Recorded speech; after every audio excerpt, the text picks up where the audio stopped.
இருக்கும் விவசாயிகளுக்கு வணக்கம். இப்ப சினிமாஸ்ல தெரிஞ்சுக்க போற சினிமா இன்ஃபர்மேஷன். புலி திரைப்படம் ஒரு ஃபேண்டசி திரைப்படம் அப்படின்றது சொல்லிட்டு இருக்காங்க. திரைப்படம் நாளைக்கு ரிலீஸ் ஆக இருக்குது. நாளைக்கு ரிலீஸ் ஆகிறதுக்கு முன்னாடி பாத்தீங்கன்னா நடிகர் இளைய தளபதி விஜய் அவர்கள் தன்னோட மனைவி மற்றும் குழந்தைகளோட திரைப்படத்தை பார்த்து ரசிச்சிருக்காரு. மகள் ஆகட்டும் மகன் ஆகட்டும் ரொம்ப என்ஜாய் பண்ணி இந்த புலி திரைப்படத்தை பார்த்தாங்களாம். இந்த ஃபேண்டசி திரைப்படத்துல விஜய் அவர்கள் நடிக்கிறதுக்கு முக்கியமான காரணமே அவரோட பையன் தானா. இது மட்டும் இல்லாம குழந்தைங்களுக்கு நார்மலா விஜய் அவர்களோட நடிப்பு பிடிக்கும். அதுலயும் இந்த மாதிரி ஒரு படங்களை நடிக்கிறப்ப அதிகம் விரும்பி பார்ப்பாங்க. சோ அதற்காகவே இந்த திரைப்படத்துல நடித்ததா விஜய் அவர்கள் தெரிவிச்சிருந்தாங்க. அண்ட் இப்ப பாத்தீங்கன்னா காலாண்டு விடுமுறை ஒரு வாரம் காலம் குழந்தைகள் எல்லாருக்குமே விட்டுருக்காங்க. சோ பெரிய அளவுல வசூலும் வரும், குழந்தைகளும் என்ஜாய் பண்ணி ரசிச்சு பார்ப்பாங்க அவங்களோட லீவ்ல அப்படின்ற மாதிரி.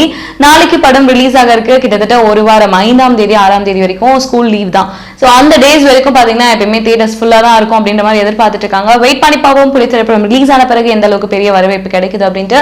இந்த மாதிரி சினிமா இன்ஃபர்மேஷன் நீங்க தொடர்ந்து அப்டேட்ல அப்பப்ப தெரிஞ்சுக்கணும் அப்படின்னா thomastar.com வந்து பாருங்க.